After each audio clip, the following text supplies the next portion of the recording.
Before I begin, if you want to know the events that led up to this, then check out my previous fail video. Okay, so we tried to go skydiving the week before. Only had limited time, the gust of winds were too high, I rescheduled for the following week. Everything up until we reached the airfield is like Scott Pilgrim using his extra life. We get to the centre at 8 this time. Less vehicles around, it being a Tuesday. Less crane flights too. Yes! We sign up and wait a little while. It was really cloudy at this point, making me wonder what the jumping conditions would be. But by the time we went into training, the sky was clear and no wind. We were instructed in the certain positions we'd need to take when jumping and on landing. This was our first skydive, so we wouldn't need to make a whole bunch of poses. Unlike one guy we saw, he'd be doing their first solo dive that day. We were also told that air stunts once the parachute was opened would be offered. I'll be requesting that. After the training, there was more waiting. One of the instructors told us this was the opportunity to take that last minute nervous wee before suiting up. I felt fine during the wait. No last minute wee for me. Then we put our overalls and harnesses on and my bladder says, "What up, homie?" The less said about that part, the better. There were 2 sets of flights that day, and my sister and I were on the second one. During the wait, another pair of siblings who were to be on our plane asked us to take preliminary photos.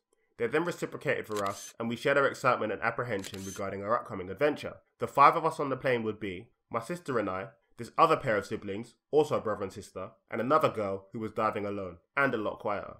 One of the siblings during training had asked if during the free fall in the air, the instructors could hear you scream. This instructor replied, "Let me put it this way.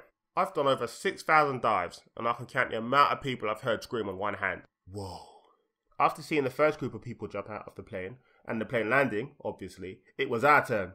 I was willing to jump first. So in my infinite wisdom, me and my instructor get on the plane first, meaning we'd more than likely jump last. Clever.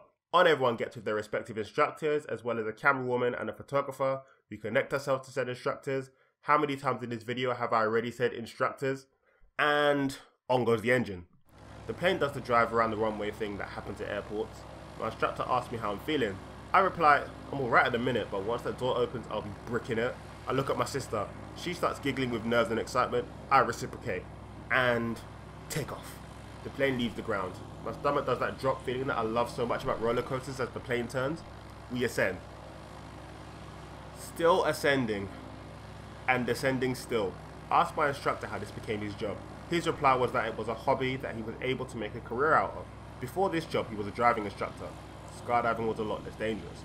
As he'd done this hundreds or thousands of times before, he obviously knew how nerve-wracking this experience could be. I appreciated he's using conversation to calm the nerves. Still ascending. We're given instructions on what to do when getting to the plane door. Still ascending.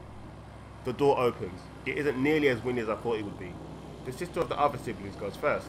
Over to the door, legs over the edge. The camera woman standing at the door, one hand in it to keep herself up. They jump.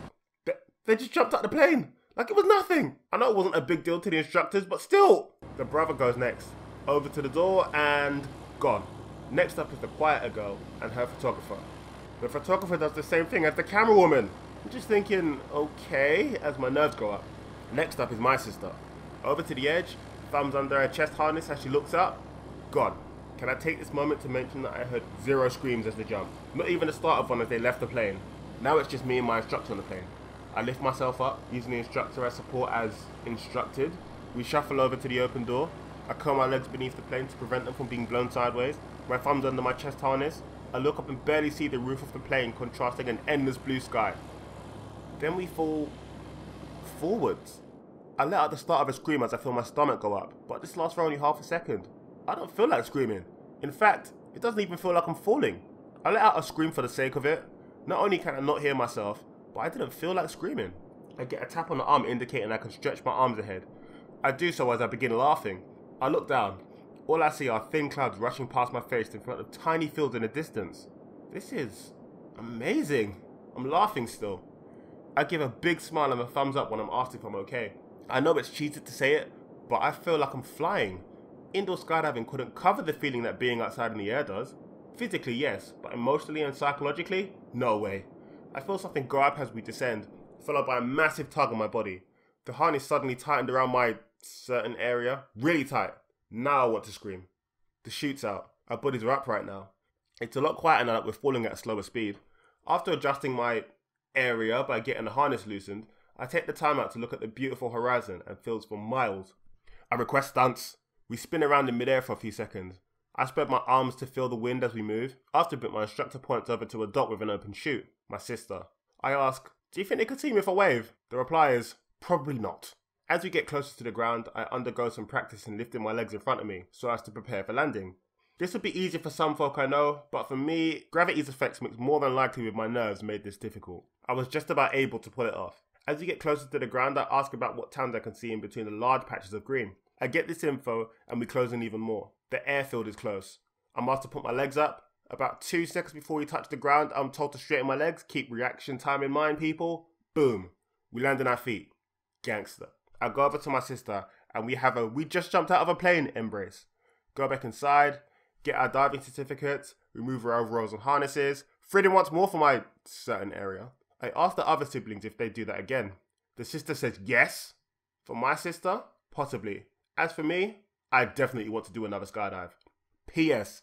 If the number of people heard screaming during freefall was 4, that number is now 5 because my sister's instructor heard her loud and clear. In fact, before they parted, his last words to her were, "You've got some good lungs on you, gal."